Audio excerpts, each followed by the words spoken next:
નમસ્કાર શિક્ષક મિત્રો, હું દિલીપભાઈ હરજીભાઈ વાઘેલા, શ્રી ભિલોટ પ્રાથમિક શાળા, તાલુકો રાધનપુર, જિલ્લો પાટણમાં ભાષા શિક્ષક તરીકેની ફરજ બજાવું છું.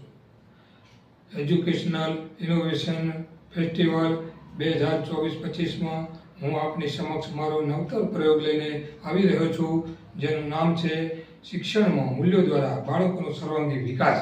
તો મિત્રો, દરેક બાળકોના માતા પિતા વિચારતા હોય છે કે મારા બાળકને કેળવણી કેવી રીતે આપવી અને તેનો સર્વાંગી વિકાસ કેવી રીતે થાય.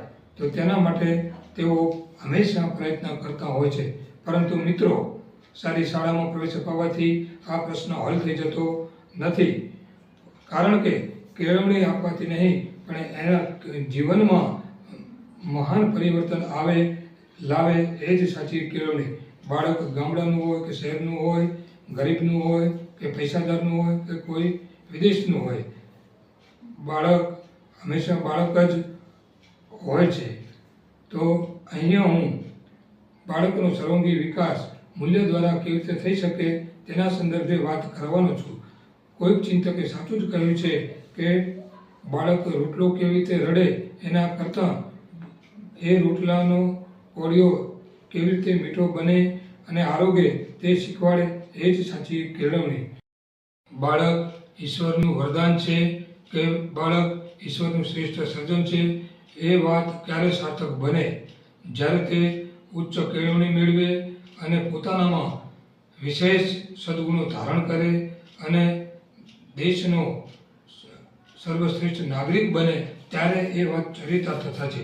બાળક પોતાને સમજતું થાય, બીજાઓનો આદર કરે, બીજાઓને સહકાર આપતો થાય, બીજાઓના દુઃખમાં દુઃખી થાય, એ જ સાચી કેળવણી છે. માણસ માત્રનો આદર કરવાની ભાવના જો બાળકનામાં આવી જશે તો એ ક્યારેય ક્રૂર નહીં બને. ને બાળક ગમે તેટલો મોટો માણસ બનશે તો પણ તે નાના માણસોનો આદર કરશે, બીજાઓને માન સન્માન આપશે અને એક શ્રેષ્ઠ નાગરિક બનશે.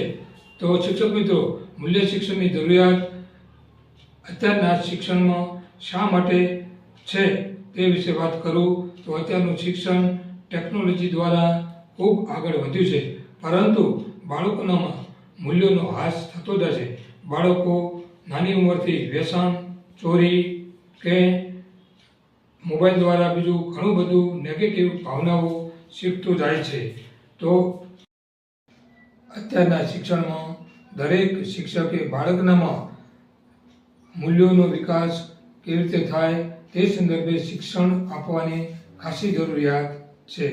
મૂલ્યો જેવા કે સત્ય, અહિંસા, પ્રેમ, દયા, કરુણા, પ્રામાણિકતા, ઈમાનદારી જેવા મૂલ્યોના બીજ બાળકમાં પ્રાથમિક શિક્ષણથી જ જો વાવવામાં આવશે તો હું માનું છું કે ઉચ્ચ કેળવણી મેળવશે ત્યાં સુધી બાળક એક શ્રેષ્ઠ નાગરિક બની અને તૈયાર થશે અને તો જ રાષ્ટ્રનો ઉદ્ધારક બની શકશે.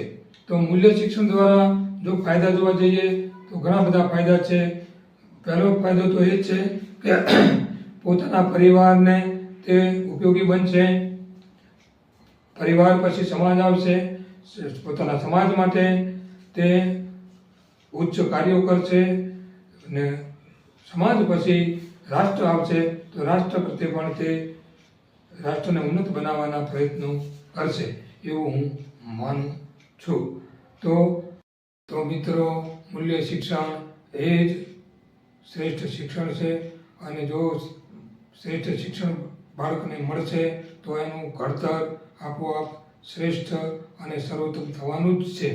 અને જો બાળકોનું શ્રેષ્ઠ ઘડતર થશે તો ભારત શ્રેષ્ઠ દેશ બનશે, સર્વોચ્ચ બનશે, એમાં શંકાને કોઈ સ્થાન નથી. તો આવો આપણે સૌ આજના શિક્ષણમાં બાળકોને મૂલ્યલક્ષી શિક્ષણના બીજ વાવીએ અને તેનો સર્વાંગી વિકાસ કરીએ.